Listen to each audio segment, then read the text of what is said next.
In 1942, deep inside an Imperial Japanese military intelligence bunker, intercept operators documented something entirely unexpected sweeping across the Pacific airwaves. Instead of the rhythmic clicks of Morse code or the mechanical hum of encrypted teletype, their headsets were filled with clear, unjammed human voices. The elite cryptanalysts of the Japanese Navy, men who routinely broke complex Allied ciphers, were completely paralyzed. They were listening to a tactical transmission that was perfectly audible, yet operationally invisible. What these intelligence officers were capturing wasn't the output of an advanced electromechanical encryption machine. It was a biological, linguistic weapon deployed by the United States Marine Corps. How exactly did the American military manage to weaponize an ancient, completely unwritten language to blind a highly sophisticated enemy? The Japanese Imperial Navy boasted some of the most brilliant cryptanalysts in the world. They possessed state-of-the-art intercept equipment and were entirely capable of mathematically dismantling traditional electromechanical encryption systems. Yet, when confronted with these specific broadcasts, their intelligence apparatus collapsed. The core of this historical mystery isn't about a weak radio signal or jammed frequencies. The transmissions were intercepted loud and clear across the Pacific theater. The true failure lay in a massive, unbridgeable chasm between merely hearing distinct human phonetics and actually comprehending an embedded operational military code. To understand why Tokyo's finest codebreakers failed to decipher a language they were actively recording, we first have to rewind to the critical months immediately following the attack on Pearl Harbor and examine the catastrophic communications nightmare the American armed forces were desperate to solve. In the grim opening months of the Pacific War, American commanders faced an invisible, bleeding wound in their tactical operations. As the United States military scrambled to halt the Imperial Japanese advance, their frontline communications were hemorrhaging critical intelligence. Japanese signals intelligence didn't just rely on high-level cryptanalysts breaking complex ciphers in secure bunkers. They employed battalions of highly fluent, English-speaking intercept operators who monitored American tactical radio frequencies around the clock. These operators listened to unencrypted radio chatter, anticipated troop movements, deduced artillery targets,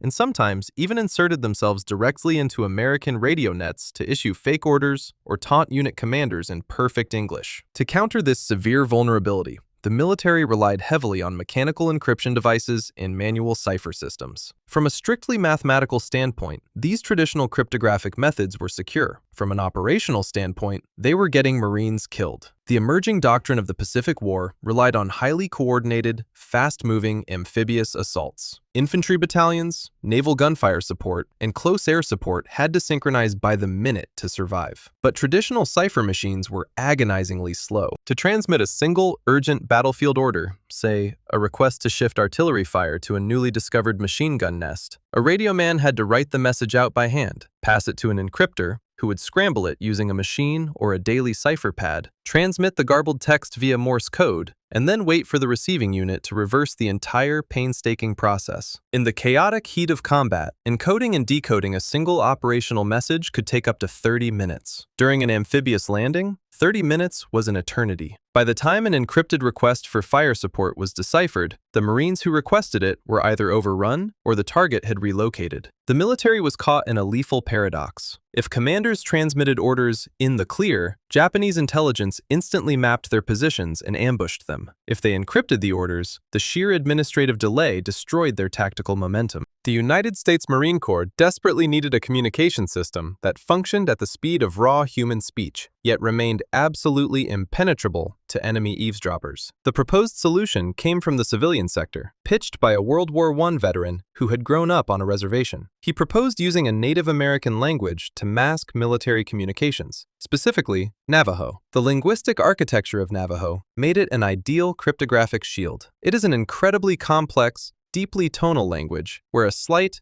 almost imperceptible change in pitch completely alters the meaning of a word. Furthermore, its grammatical structure, relying heavily on intricate overlapping verb conjugations, bears absolutely no resemblance to European or Asian language families. Crucially, in 1942, Navajo was an entirely unwritten language. There was no alphabet, no written dictionary, and no published grammar textbooks that a foreign intelligence agency could steal or study. An estimated 30 non-Navajos in the entire world could speak it fluently, and absolutely none of them were Japanese. Yet, this proposal met with profound institutional skepticism inside the War Department. The very idea of relying on an indigenous language directly contradicted decades of entrenched federal policy. For generations, the United States government had actively suppressed Native American culture, forcing indigenous children into strict assimilationist boarding schools where they were severely punished simply for speaking their native tongues. The military brass, steeped in conventional cryptographic doctrine, balked at the idea. Trusting the operational security of the Pacific Fleet to a language the government had spent decades trying to eradicate seemed absurd to senior officers. Furthermore, how could they guarantee the accuracy of complex military maneuvers transmitted through an ancient language that completely lacked words for modern concepts, like dive bombers, hand grenades, or battleships? Despite the deep institutional prejudice, the mathematical reality of the battlefield could not be ignored. Theoretical demonstrations in Southern California showed that bilingual Navajo speakers could translate and transmit a complex order in just 20 seconds, a fraction of the 30 minutes required by the fastest cipher machines. But a sterile demonstration in a quiet office in San Diego was not war. Senior Marine commanders refused to adopt the radical system fleet-wide based on a peacetime simulation. They demanded empirical, undeniable proof. They needed to see if this untested linguistic gamble could survive the deafening, friction-filled reality of frontline combat. To prove its worth, the system would have to be deployed into the absolute worst conditions imaginable, leading to a brutal and highly classified operational test in the unforgiving, disease-ridden jungles of Guadalcanal. When the 1st Marine Division dug into the muddy, sweltering perimeter of Guadalcanal in 1942, they brought the first small detachment of Navajo radio operators with them. But the frontline brass remained deeply skeptical. To veteran signal officers, abandoning secure mechanical ciphers for an indigenous language felt like a reckless tactical gamble. They were convinced the extreme psychological pressure of live combat would shatter the untested system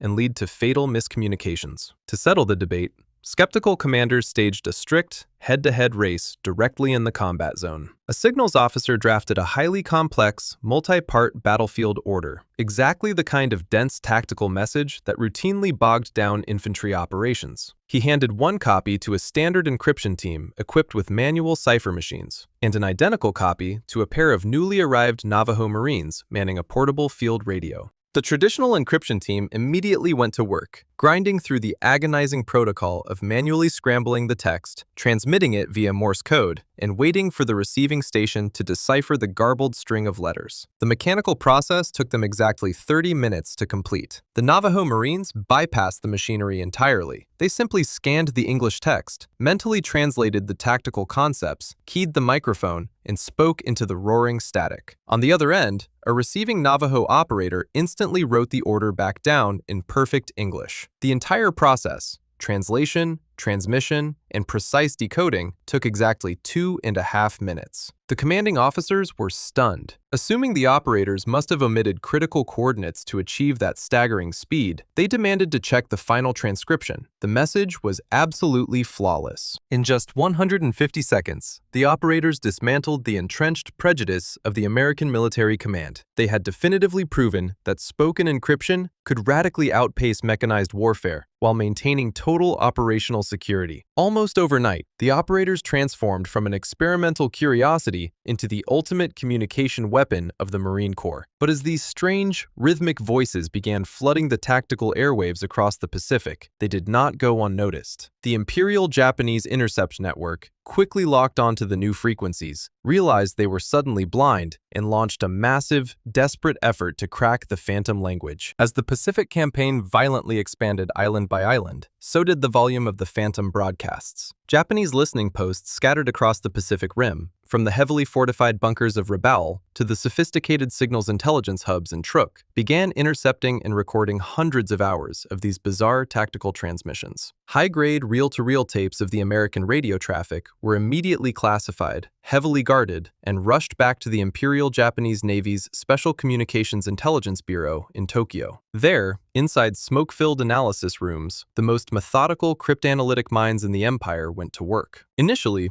Japanese military intelligence assumed they were dealing with a highly advanced, mathematically randomized machine cipher that simply sounded like human voice transmission, perhaps an experimental form of electromechanical voice scrambling technology. They fed the intercepted audio tapes into oscilloscopes, and applied rigorous statistical frequency analysis, fully expecting to find the mechanical repetition and mathematical loops that betrayed all standard encryption machinery. They found absolutely nothing. The audio wave patterns were incredibly irregular, lacking the rigid, predictable architecture of a machine. Tokyo's analysts quickly realized a chilling truth. They were not listening to a scrambled mechanical broadcast. They were listening to a living, breathing, human language. But the linguistic profile matched nothing in their extensive Imperial intelligence archives. Desperate to categorize the intercepts as American counteroffensives began to mount, the Japanese military brought in elite academic linguists and university philologists. These scholars cross-referenced the strange, guttural transmissions against a massive database of global languages. They tested the audio against regional Chinese dialects, obscure Korean variations, and isolated Aboriginal languages of the Pacific Islands. They even compared it to rare European dialects. Every attempt hit a dead end. The language featured violent glottal stops, heavy nasalized vowels, and complex ejective consonants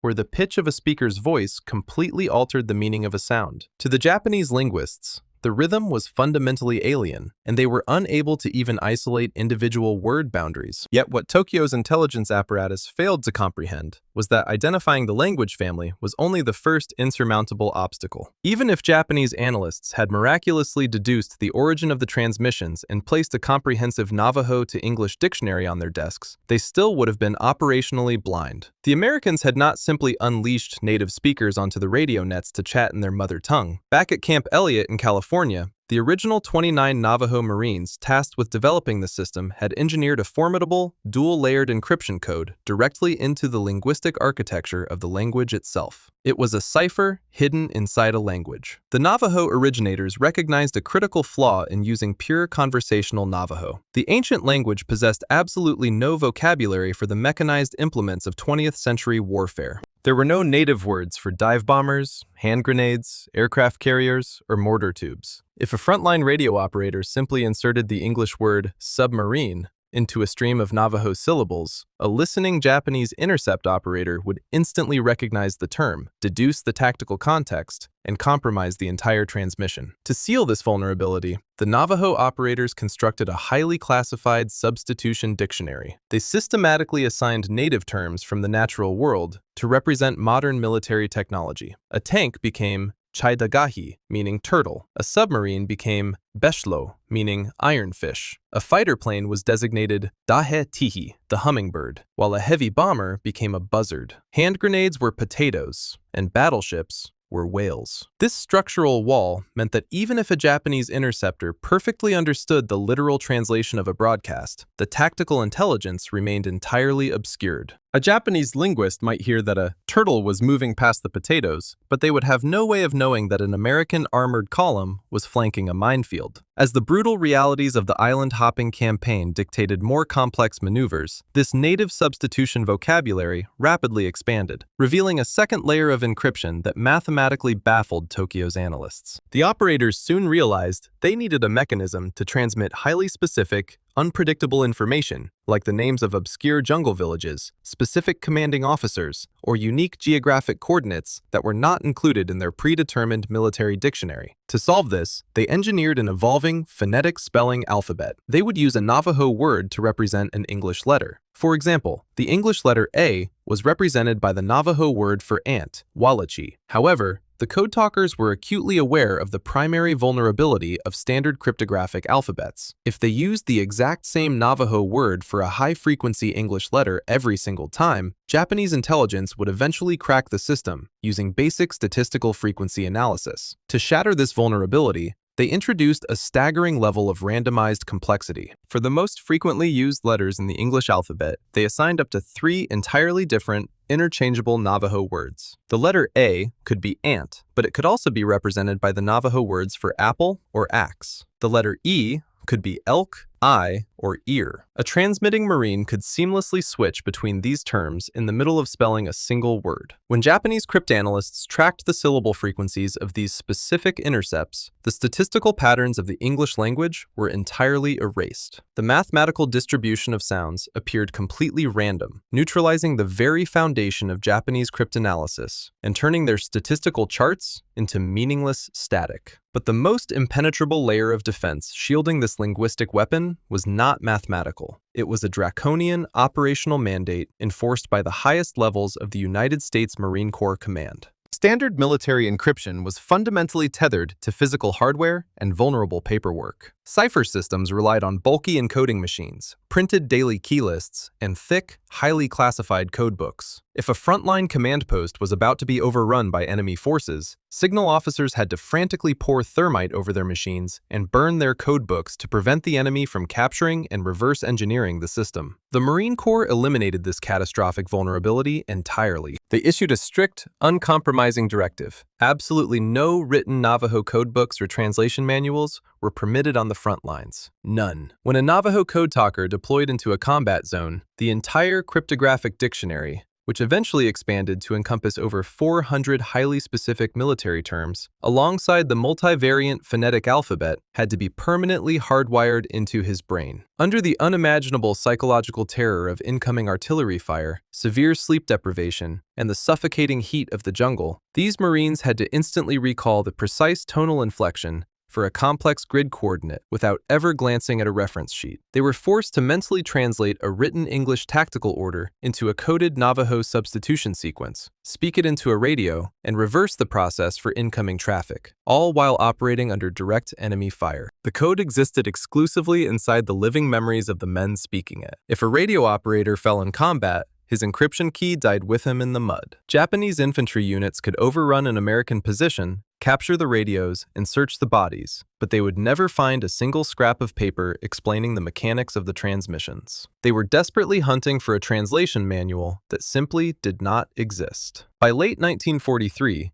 the atmosphere inside the Japanese military intelligence headquarters in Tokyo had shifted from methodical analytical frustration to genuine systemic alarm. Their sophisticated intercept stations had captured a massive volume of the enemy's traffic, and their operators were highly disciplined. In fact, Japanese intelligence had successfully managed to transcribe the exact phonetics of the American broadcasts. They possessed heavily guarded notebooks filled with perfectly recorded, distinct syllables written out meticulously in Japanese katakana characters. They were not entirely deaf to the sounds. They could track the frequency of the transmissions, and they could accurately isolate the individual phonetics sweeping across the airwaves. But knowing the exact sound of a lock clicking is fundamentally different from possessing the key to open it. The operational syntax remained a permanently sealed vault. They could transcribe the syllables perfectly, but they were structurally blind to the tactical meaning. Tokyo's elite cryptanalysts finally admitted a bitter, undeniable truth. They were facing an encryption system that defied the established laws of military intelligence. No amount of mathematical processing, no volume of captured radio hours, and no level of statistical frequency counting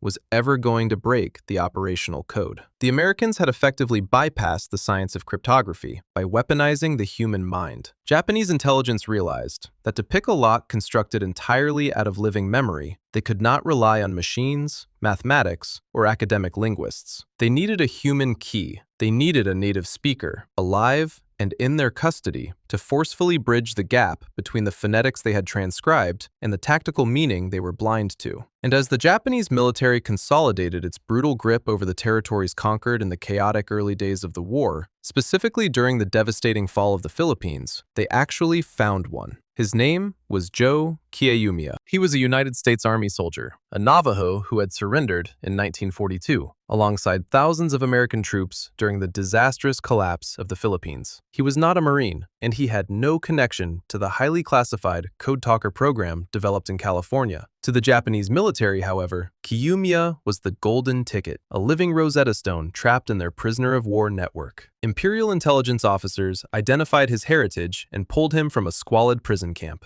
They dragged the exhausted soldier into an interrogation room, clamped heavy headphones over his ears, and played the meticulously recorded reel-to-reel tapes of the Marine tactical radio traffic. They demanded an immediate translation. Under the threat of severe physical violence, Kiyomiya listened closely to the voices crackling through the static. He recognized the language instantly. The pronunciation was flawless, the syllables unmistakably Navajo. But as he tried to piece the sentences together, the transmissions dissolved into absolute operational nonsense. Because of the sophisticated, dual-layered substitution cipher engineered by the Marines, Kiyomiya was not hearing military coordinates. Instead, he heard frantic, illogical stories about turtles crawling across the sand, sick buzzards flying in the sky, and whales swimming near potatoes. When Kiyomiya told his captors that the messages were gibberish, Japanese intelligence refused to believe it. Convinced he was engaging in stubborn, patriotic resistance, they systematically escalated their brutal interrogations. But the violence was entirely futile. Kiyomiya wasn't lying, he simply lacked the classified mental dictionary. This harrowing ordeal inadvertently proved the absolute genius of the cryptographic design. The system was structurally secure, even when forcefully exposed to a fluent native speaker. The linguistic shield had survived its most dangerous theoretical vulnerability, setting the stage for the ultimate, bloodiest stress test of the entire Pacific campaign. That ultimate stress test materialized in February 1945. On the black volcanic ash of Iwo Jima. It would become the bloodiest amphibious assault of the Pacific Campaign, a battle where the survival of the Marine Corps depended entirely on the speed and security of their radio networks. As American landing craft hit the beaches, they were met by a relentless, meticulously pre-sighted barrage of Japanese artillery fire plunging down from Mount Suribachi. In the opening hours of the invasion, traditional communication infrastructure simply disintegrated. Shrapnel shredded field telephone wires as quickly as they were laid, and frontline command posts were routinely obliterated by mortar fire. The entire tactical nervous system of the 5th Marine Division abruptly fell upon the shoulders of just 6 Navajo Code Talkers. For the critical first 48 hours of the invasion, these 6 men operated almost continuously under extreme psychological and physical pressure. Huddled in blast craters and temporary trench lines, choking on sulfur and smoke, they manned the portable radios that coordinated the chaos of the beachhead. The contrast was absolute. Surrounded by the deafening, catastrophic destruction of the assault, these operators maintained flawless, rapid-fire precision. Over those crucial 2 days, this 6-man team transmitted and received more than 800 tactical messages. They directed naval gunfire onto entrenched bunkers, coordinated the movement of infantry battalions, and requested urgent medical evacuations. Every single message was encoded, transmitted, and decoded without a single documented error. Deep inside the island's subterranean tunnels, Japanese commanders and their intercept operators desperately monitored the American frequencies. They possessed the equipment to hear every word. The broadcasts were crystal clear. Yet, as their heavily fortified positions were systematically dismantled unit by unit, the Imperial intelligence apparatus remained entirely tactically blind. They could hear the enemy coordinating complex artillery strikes and flanking maneuvers, but they could not extract a single actionable piece of intelligence to counter them. When the island finally fell, the surviving Japanese operators were left with nothing but the recordings of their own defeat. They had spent the most brutal battle of the war listening to the precise, orchestrated commands that dismantled their stronghold, entirely unable to comprehend the voices that sealed their fate. When the formal instrument of surrender was finally signed aboard the USS Missouri in September 1945, the Imperial Japanese Navy's cryptanalytic bureaus had been thoroughly dismantled. Yet, in their meticulously kept intelligence archives, not a single operational Navajo message had ever been broken. Tokyo's elite codebreakers, men who had successfully reverse-engineered complex Allied cipher machines, were ultimately defeated by an encryption system that possessed no steel gears, no electronic rotors, and no mathematical algorithms. The Japanese intelligence apparatus was blinded by human memory and a rigorous military structure. The system succeeded not merely because the underlying linguistics were obscure, but because the Marines had constructed a highly disciplined cryptographic framework over it, a framework that withstood the extreme, suffocating friction of combat without a single written reference manual. It stands as one of the most profound historical ironies of the 20th century, a complex indigenous language actively targeted for systematic erasure by decades of aggressive American assimilation policies, ultimately became the critical operational shield of the United States military. The very cultural identity that the federal government had tried to force out of existence inside strict boarding schools was the exact weapon that saved thousands of American lives across the Pacific theater. The most secure tactical communication network in modern military history was not built in a secret laboratory or a classified government research facility. It was forged centuries earlier, passed down through generations of oral tradition, and carried into the fires of a world war entirely inside the minds of the men who spoke it. Ultimately, the empire that systematically dismantled the most advanced mechanical ciphers on Earth was brought to a dead stop by the spoken word. The greatest cryptographic weapon of the Pacific Theater was never engineered by mathematicians in a classified laboratory, nor was it powered by steel gears and encrypted keypads. It was deployed onto the beaches of the Pacific, entirely in the memories of a few hundred young men who blinded a formidable enemy by weaponizing a language their own country had once tried to destroy.